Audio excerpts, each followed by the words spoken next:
Halo Sobat Ini Info yang ganteng-ganteng, yang cantik-cantik. Gimana kabarnya? Udah makan belum?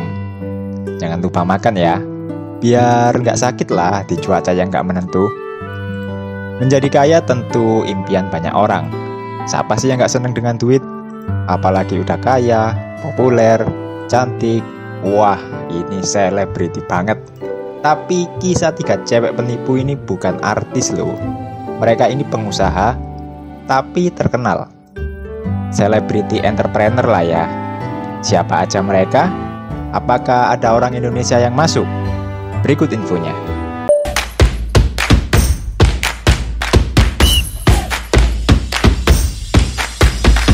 Yang pertama, Charles Javis, direktur startup Frank, yang saat ini berusia 30 tahun.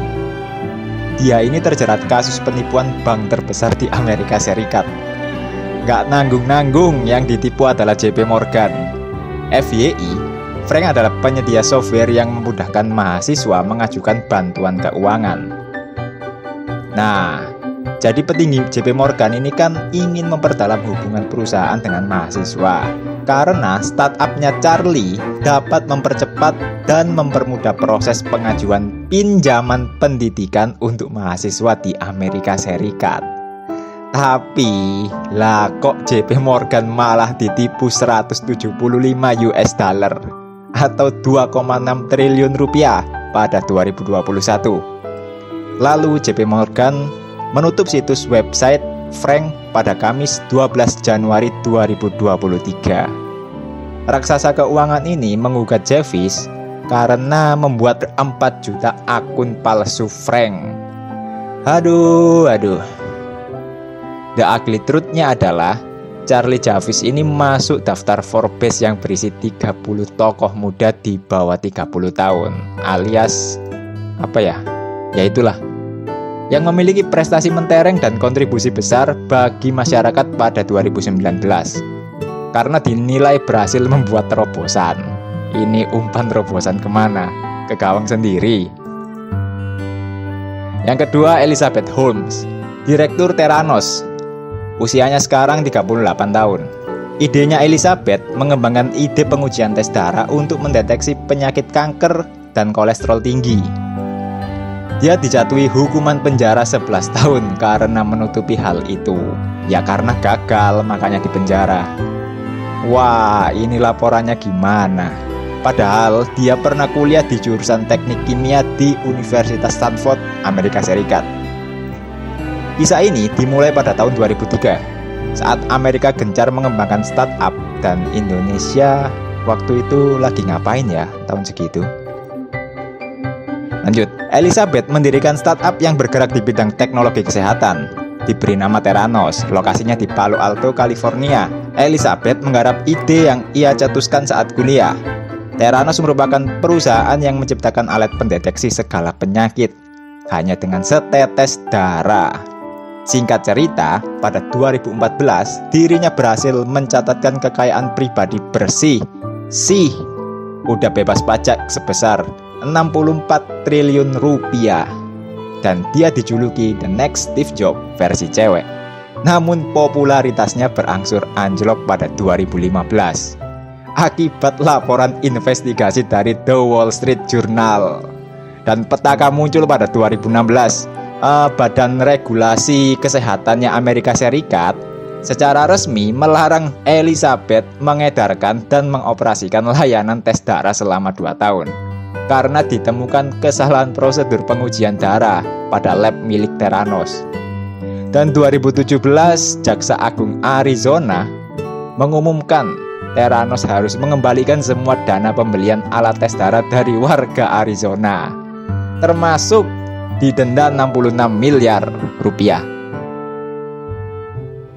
Di tahun 2018, dia juga digugat regulator finansialnya Amerika Serikat. Dendanya 1,7 miliar. Dan di tahun itu juga usaha yang dirintisnya selama 15 tahun tutup.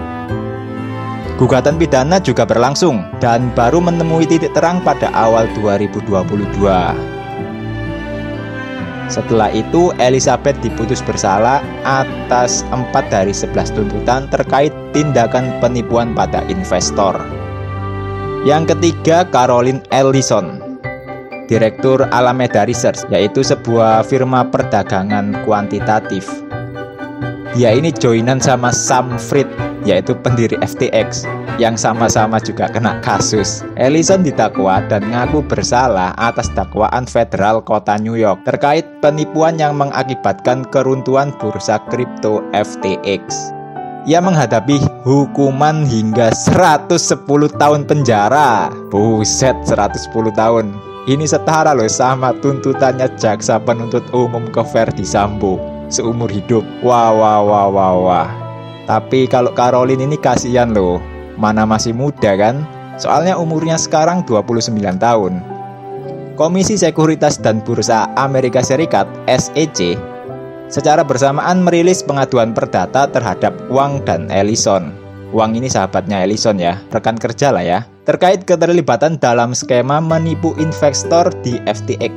Karena SEC menuduh bahwa SEC menggugat bahwa Wang membuat software di platform FTX yang bisa memungkinkan Alameda mengalihkan dana pelanggan untuk perdagangannya sendiri. Wah, jadi kong kali kong jorok ini ya. Dan berita ini lagi panas karena baru dipublis pada Desember 2022. Nah, jadi itu tadi kisah 3 cewek penipu yang cantik dan terkenal. Tapi semuanya di Amerika Serikat ya ini. Soalnya kenapa di Amerika Serikat banyak penipuan kayak gini? Ya karena di sana banyak orang kaya. Ada tatanya loh. Sekian ini info hari ini. Sampai jumpa di video-video selanjutnya. Jangan lupa like, comment, share, subscribe ya. Sempat enggak, udah lah weh. Sampai jumpa di video selanjutnya.